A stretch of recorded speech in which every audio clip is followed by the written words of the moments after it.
Bordel de merde, les gars. On va pleurer dans cette vidéo, moi je vous le dis. Hein. Préparez vos mouchoirs, on va pleurer. Hello tout le monde, c'est Sam Hyper. Aujourd'hui on se retrouve pour une nouvelle vidéo. Je vais vous présenter 5 sacrifices dans Dragon Ball. Alors cette vidéo elle concerne Dragon Ball, genre tout Dragon Ball DBZ, DBGT et DBS. Dragon Ball Super. Juste avant les gars, n'hésitez pas à m'acheter sur Snapchat c'est dans la description, il y a tout dans la description, Utip, Tipeee, tout dans la description. Et grosse dédicace à Hamza, Ryan et Clara. On va lui demander une dédicace, grosse dédicace à vous les potes. Alors les gars, je vais tout simplement vous présenter 5 sacrifices dans Dragon Ball. Alors voilà, bien sûr vous l'avez vu à l'ordinateur. Je vais tout d'abord commencer avec le sacrifice de Vegeta. Parce que voilà, ce sacrifice il est emblématique, c'est l'un de mes meilleurs sacrifices de tout Dragon Ball confondu. Il n'y a aucune discussion par rapport à ce sujet là. Parce que quand il a fait ce sacrifice, il était déterminé à faire ce qu'il faisait. Parce que genre, en fait, Piccolo, il a dit, ouais, si tu fais ce sacrifice, il y aura des répercussions très graves par l'avenir. Genre, par l'avenir, tu pourras, genre, ton âme, elle sera réinventée dans un corps d'un mec que tu connais pas. Il a dit, je m'en fous de ce qui peut m'arriver. Je fais ça pour protéger ma femme. D'ailleurs, à la fin de ce sacrifice, là, il dit, au revoir, Bulma, Trunks, Kakarot. Ça veut dire, il tient à eux.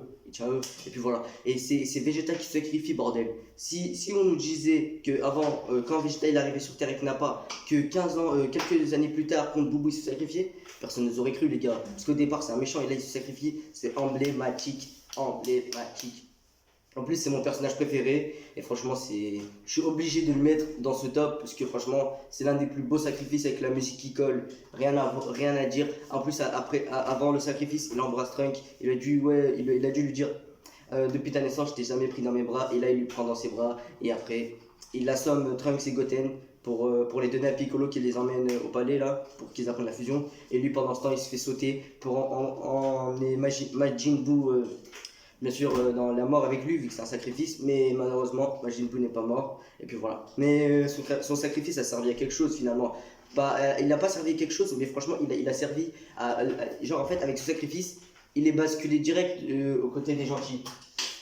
Il a basculé du côté des gentils avec ce sacrifice, parce que quelques temps avant, il s'était laissé incarner son cerveau par Babidi, et là, avec ce sacrifice, gentil total. Vegeta est devenu gentil et franchement c'est emblématique. Je vous conseille de la regarder. Je vais essayer de vous mettre quelques extraits mais oh là là. Vous allez avoir des frissons les gars, je vous le dis, c'est top. Je vous jure c'est l'un des plus beaux sacrifices de Dragon Ball.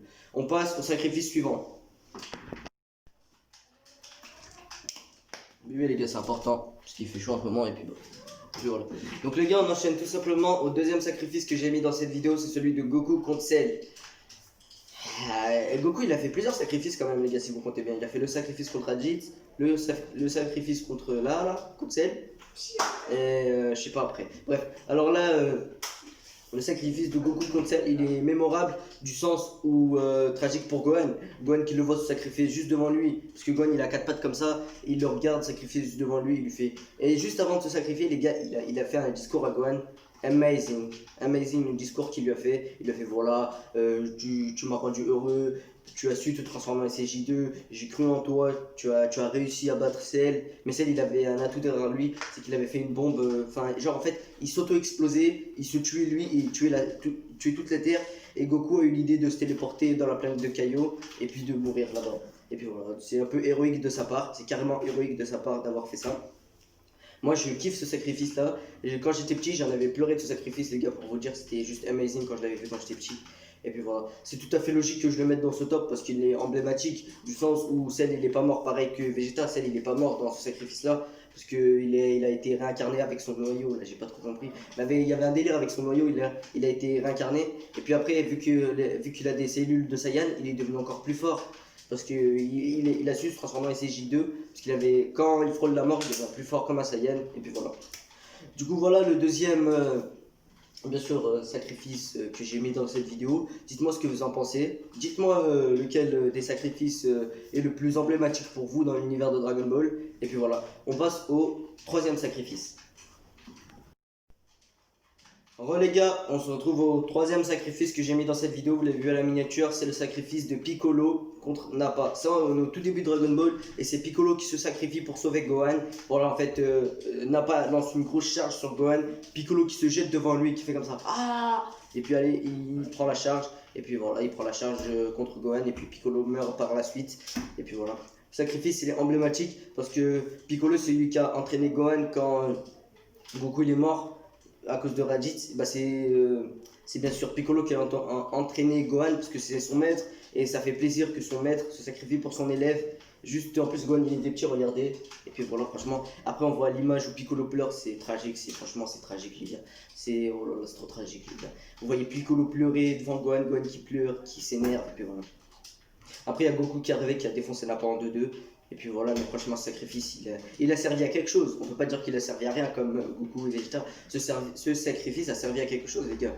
Il est emblématique celui-là aussi. Moi, franchement, entre celui-là et celui de Goku, je préfère celui-là. Parce que celui-là, c'est un maître qui se sacrifie pour son élève. Alors que Goku, c'était un sacrifice banal, mais qui a servi pas trop à grand-chose, mais qui a servi quand même. Pour donner la puissance à son Gohan de détruire Cell. Et ce sacrifice a permis à Gohan de rester en vie. Parce que si Gohan il restait pas en vie, bah, je peux vous dire que Vegeta il serait pas mort. Parce que si Gohan il aurait pas repoussé le Genki Dama, et bah Vegeta il serait pas KO pour qu'après Krillin lui coupe l'épée. Du coup c'est grâce à Piccolo qui se sacrifie pour son élève. Voilà, ça c'est un sacrifice maître-élève. Voilà, on passe au quatrième. Donc les gars, alors voilà, j'ai tout simplement pris un sacrifice dans DBS pour changer un peu, je voulais pas faire que du DBZ. Et il y a un sacrifice de DBGT juste après. Et puis voilà, alors j'ai tout simplement mis le sacrifice de Gohan contre Dispo durant le tournoi du pouvoir. Alors ce sacrifice il est bof, hein, parce que franchement Gohan on attendait plus de lui au tournoi du pouvoir. Et franchement qu'il sorte Dispo, il était pas obligé de se sacrifier quoi, il pouvait le sortir carrément mais... Voilà, il s'est sacrifié pour sortir Dispo, on peut pas lui en vouloir. Mais on attendait plus que lui, c'est ça, on attendait encore plus de lui. Et puis voilà, bah, voilà. Franchement, ce sacrifice, il me choque pas parce que c'est pas un sacrifice mémorable. Voilà, c'est pas un sacrifice mémorable pour moi.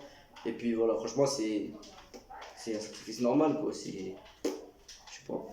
Et puis on passe au cinquième. Donc les gars, alors on arrive au dernier sacrifice de cette vidéo, le sacrifice de Boubou dans DBJT. Alors ce sacrifice c'est un peu plus une fusion qu'un sacrifice, mais c'est quand même un sacrifice vu qu'il se donne pour sacrifier et puis pour fusionner avec Oob, pour vaincre Baby, je pense, ouais c'est Baby, et puis voilà. Alors les gars, je pense qu'il y a un truc qu'on remarque direct dans cette vidéo, c'est que Boubou se sacrifie. Je crois que vous comprenez pas les gars, Boubou se sacrifie. Boubou à la base il sait juste manger et dormir. Manger, c'est tout. Et transformer en chocolat. Et là, il se sacrifie, les gars. C'est un truc de ouf de voir Boubou se sacrifier. Parce qu'il est bête, mais qu'il se sacrifie, c'est un truc de malade, les gars. Genre, en fait, c'est comme si. Je sais pas moi, c'est comme si Boubou il se sacrifiait. Genre, c'est un truc de ouf, les gars. C'est comme si Freezer il devenait gentil, les gars. C'est un truc de malade. Ah, c'est Boubou qui se sacrifie. Hein. C'est le mec qui, à la base, il sait juste manger, dormir. Et là, il se sacrifie pour donner une fusion à Oob. C'est un truc de malade, les gars. Même si DBGT c'est pas canon et c'est un peu de la merde, on peut pas dire que c'est un sacrifice beau quand même celui-là. Et puis voilà les 5 sacrifices de Dragon Ball. Alors je vais vous en rajouter plus un bonus. C'est le sacrifice bien sûr de Goku contre Raditz qui est emblématique.